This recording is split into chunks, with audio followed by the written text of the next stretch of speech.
Chrissy Wozniak. My guest today grew up riding a tractor at her grandfather's cherry and apple farm in eastern Washington state. She's been working in agriculture, farmer organizing, and advocacy since 2006. She holds a master's in sustainable food systems with a focus on farmer mental health, and today she serves with Farm Aid. Farm Aid's mission is to build a vibrant, family farm-centered system of agriculture in America. Farm Aid artists and board members like Willie Nelson, Neil Young, John Mellencamp, Dave Matthews, and Margot Price host an annual festival to raise funds to support Farm Aid's work with family farms and to inspire people to choose family farm food. Today, we're going to talk about a new initiative. Farm Aid and Migrant Clinicians Network have teamed up to reach Spanish language listeners with a Spanish-speaking hotline operator trained in mental health. Excellent initiative. From Southern Maine, I'd like to welcome Caitlin Arnold Stephano. Welcome, Caitlin, and thank you so much for joining me today. Yeah, thank you. So first of all, tell me a bit about your own background. Yeah, so I grew up in a farming family, but it skipped a generation. So both my grandparents were farmers in eastern Washington state. And right out of college, I decided I wanted to try farming. So went to work on a farm and for 12 years, didn't look back, worked on several farms for other farmers, managed a couple of my own farms, but eventually sort of hit a wall of not being able to afford to buy land and just not making enough money to support myself. So at that time, I went to work for the National Young Farmers Coalition, doing farmer organizing all over the country and advocacy. Went to graduate school, got my master's in sustainable food systems and focused on farmer mental health. I made that shift to farmer mental health after losing a close farmer friend to suicide in 2017. And in the process of writing my graduate school thesis, I interviewed some folks at Farm Aid and decided I wanted to work at Farm Aid someday. So now here I am. I manage the Farmer Hotline program at Farm Aid, and I've been with Farm Aid since October 2021. Wow, amazing. And how did you start out on the West Coast and end up out on the East Coast? Yeah. So I'm West Coast, born and raised. That's where I did most of my farming. But when I started the job with National Young Farmers Coalition, this was pre-COVID, and their office at the time was in the Hudson Valley in New York. Oh, yeah. So I moved for that job and then ended up sticking around. Now I live in Maine, and the Farm Aid office is in Cambridge, Massachusetts. Oh, awesome. That makes sense. So tell me about Farm Aid and your role there. You said you're managing the hotline, and how did that come to be? Yeah, so the hotline has actually been around since Farm Aid's beginnings in 1985. It's taken different iterations and looked differently depending on what was going on, who was there. When I came onto the program in 2021, we had received some funding from the Farm and Ranch Stress Assistance Network to really expand our team. So we went from one hotline operator to a team of 4 through those funds. So we have 2 full-time operators and 2 part-time, and then myself and my colleague who runs the other part of our farmer services program. So it's really a team of 6 now. And then in October, we added our Spanish hotline. So our Spanish hotline operator as well. So it's really a team of 7. We've also been able to expand our hours through that funding. So, expanded our capacity, our hours, and then added our Spanish hotline all through the Farm and Ranch Stress Assistance Network funding. Great. And I know that you've had some ups and downs with farm bills of the past where, you're included and then you got some money and now what are you projecting for this as this is another farm bill year? Do you have any hopes for that? Yeah, I actually do feel really hopeful that FARSAN will be refunded. There is a marker bill that was just introduced to increase the funding actually from 10 million to 15 million. That has good support. And so I do feel really hopeful. I feel hopeful it's going to be refunded, maybe even at a higher amount. But of course, we won't know until, the fall, January. So we're in a little bit of a limbo time right now, which is challenging. But I do feel I have optimism that it will be refunded. That's good. And one of your main focuses obviously is mental health. Farm and rural residents have higher rates of depression, substance abuse, suicide, partly caused by a life where they really feel like they have no control over influencing factors, which they like weather, costs, inputs, commodity prices. So what are some of the ways that Farm Aid helps these farmers? Yeah, so we are a resource and referral line. So really what we're here to do is listen to farmers when they call. And farmers call us for a whole spectrum of reasons. We do get crisis calls and suicidal calls, but that's not the only calls that we get. Anything from financial crisis, legal assistance. We get a lot of calls after disaster. So after a climate disaster, we tend to see an uptick in calls. Navigating USDA and FSA programs. So what sort of our philosophy is, we're here to listen and support, whatever the situation might be. And then we're going to find the best local, regional, and national resources for that farmer, depending on what their situation is. So we basically fine tune and individualize our responses to farmers, depending on where they are in the country, exactly the situation they're in. And often we get, people aren't calling us about one thing. Often they're calling us about, this happened, then this, then this, then this. This is where I'm at now. So we kind of have to look at the whole story of, this might not just be financial. It might also be having to do with family. It might be having to do with succession. It might be having to do with a health issue. We know all of those things can lead to farm stress. So we look at it very holistically and, have the approach of, okay, I'm going to give you several resources in different areas because we know that one resource is not going to be a solution to a myriad of issues.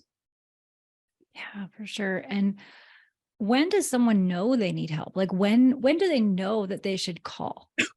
What's your advice to them? Yeah, I mean, my advice is call us, even if you don't know if you should call us. No reason is too small to call us, for one. Like we're here to listen. So even if you think, oh, I don't know if it's worth, me calling, does this count? It's no, like anything. I would say more often than not, people wait too long and call us when it's too late, especially in a legal situation or a foreclosure situation. If someone calls us and they say, I'm getting foreclosed on tomorrow, there's really nothing we can do at that point, and it's very sad.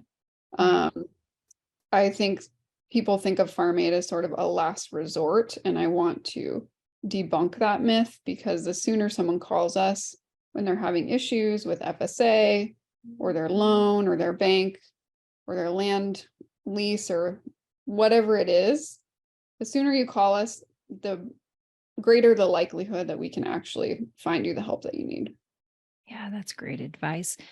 And seasonal and permanent migrants are very important to our food supply. As you well know, this initiative actually gives a lifeline to Spanish-speaking workers. And tell me about what are their problems? Like how can farm owners be more accommodating? I know there's a lot of times there's a language barrier. So how can producers help? Yeah, I mean, I'm not an expert on employment law for farms, but I think some of the biggest things we hear are around safety, personal safety, housing, food insecurity, and if our farm workers don't have stable housing, don't feel safe in, their situations, and are not able to feed their families, what does that say to us about our food system? So, I think producers could have a better understanding of what the life of a migrant worker or farm worker is like, using providing proper instructions and protective equipment for pesticide use is a huge one. Providing stable, clean, safe housing, if housing is part of the deal. Making sure that farm workers feel like their families can be with them. Right. I think often we see farm workers split from their families because they can't all live in the same area because of whatever the job is. And that's, we know that that is a huge strain on mental health and emotional health, to be separated from your family. The language barrier, I wish producers all would learn Spanish so that they could, and there's lots of other languages besides Spanish. Yeah.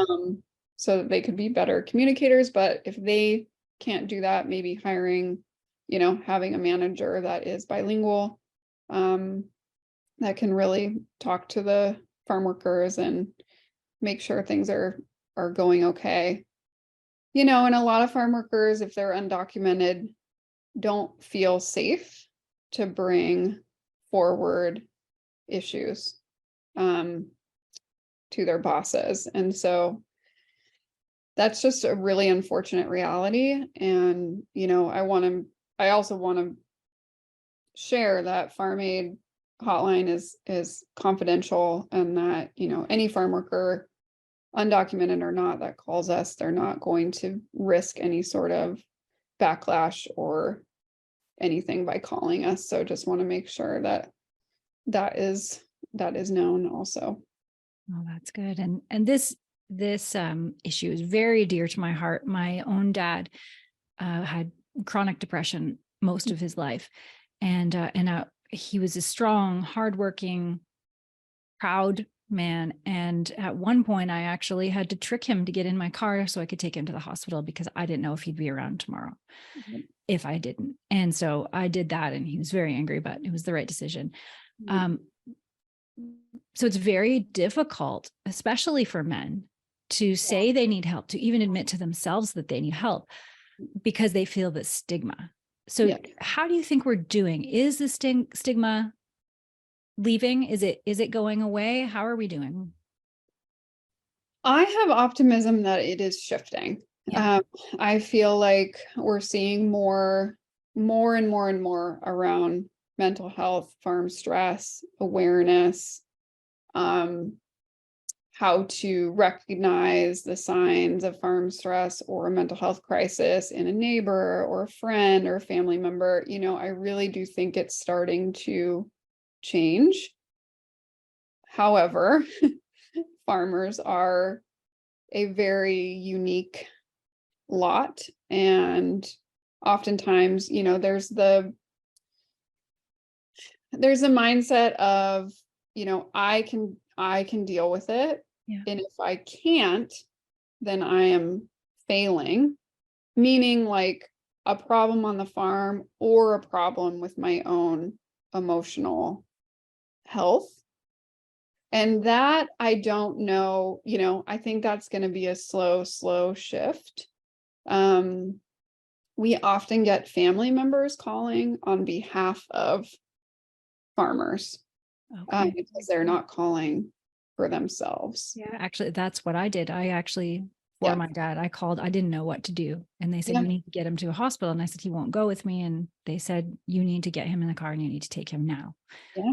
Yeah. So if it wasn't for that line, I don't even remember what line it was, but I called. Yeah.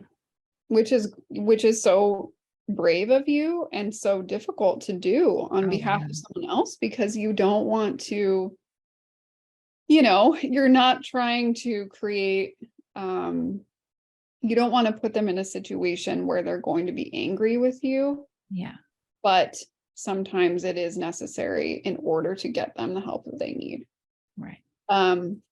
But yeah, I am hopeful the stigma is shifting. I just think there's a lot more in the national conversation about mental health and recognizing that it is okay to be stressed. It is okay to need to feel like you want some help. But with climate change, and we're just seeing so many more weather-related disasters, and they're so close together. That's another thing. It's farmers can't control the weather. Mhm. They've never been able to, and it's not their fault. But with these disasters sort of like back to back to back, we're seeing that there's just not a lot of breathing room. And I think that is just going to continue to be a huge stressor.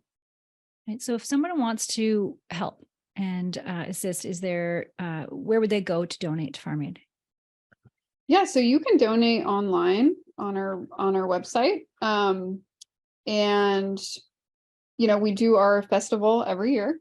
Mhm. We're still doing our concerts, so that's every September. So if someone wants to, donate that way by coming to see some amazing music, those tickets go on sale in July, I believe. So And we'll what's the lineup this year? I don't know. I don't know yet. Surprise. I know very little. I'm sure there's more on the background that's happening, but Yeah. I don't do a lot of the festival line of work stuff, but I think that will all start getting announced very soon. And all of the money we raise around $1 million every year from that festival. Wow. And then we basically turn around. So the festival's in September, October, November, we are working on our grant making process. And then we grant back out those funds to smaller organizations around the country that are working directly with farmers. Oh, and then a lot of those grantees end up becoming places that we are referring farmers to when they call us. Very good. And what's the number, and where can they find the line? Yeah, so it's 1-800 Farm Aid, 1-800-327-6243. And our English hotline is Monday through Friday, 9 a.m. to 9 p.m. Eastern, 6 a.m. to 6 p.m. Pacific time. And our Spanish hotline is Monday through Friday, 9 a.m. to 5 p.m. Eastern. So that's 6 a.m. to 2 p.m. Pacific time. Perfect. And it's the same number, and there's just a choice at the beginning? Same number. And yeah, you'll hear a message in English and Spanish. And then if you choose Spanish, you'll go right to our Spanish hotline operator. Wonderful. Very good. We'll include that in the show notes as well. And I have one last question for you. Why do you serve? Why do you feel the need to serve? You're obviously a servant to this industry, and I love that. What's your greatest passion in all of this? My greatest passion is to keep farmers farming if that's what they want to do. Right. We all, those of us that have experience with farming in our families or ourselves know that it is not just a job. It's your whole self, your whole life.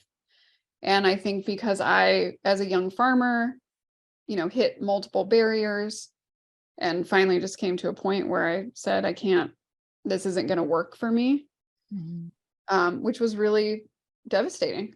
I thought I would be farming until I decided to retire. So I think that's what drives me to help keep farmers farming if that is what they want to do. And then of course the farm stress aspect. I want to prevent farmer suicides. And I want to keep farmers feeling healthy in all their areas, physically, mentally, emotionally. So yeah, I think it's the combination of those two now, and I'm really glad that I've landed at Farm Aid and can be doing that so directly. Amazing. And thank you for what you do. Yeah, you're welcome. And thanks so much for joining me today. Great information, and we'll be sure to share it on all of our platforms. And awesome addition to what you do already. Can I add one more thing? I just remembered. Yeah, for sure. Mm-hmm. Farmers can also fill out our online request for assistance form if they don't want to call the number. Oh, okay. That's at farmaid.org/resources, and they can fill out a form. It creates a case for them, and we'll get back to them just like we would if they called the hotline. Oh, great. Awesome. That's awesome. And thank you again for joining me. Yeah, thank you so much. Yeah, and thanks to all who are watching or listening. If you want to learn more, as I said, the links are provided in the show notes. And don't forget to subscribe to North American Ag Spotlight on YouTube, Rumble, Telegram channels.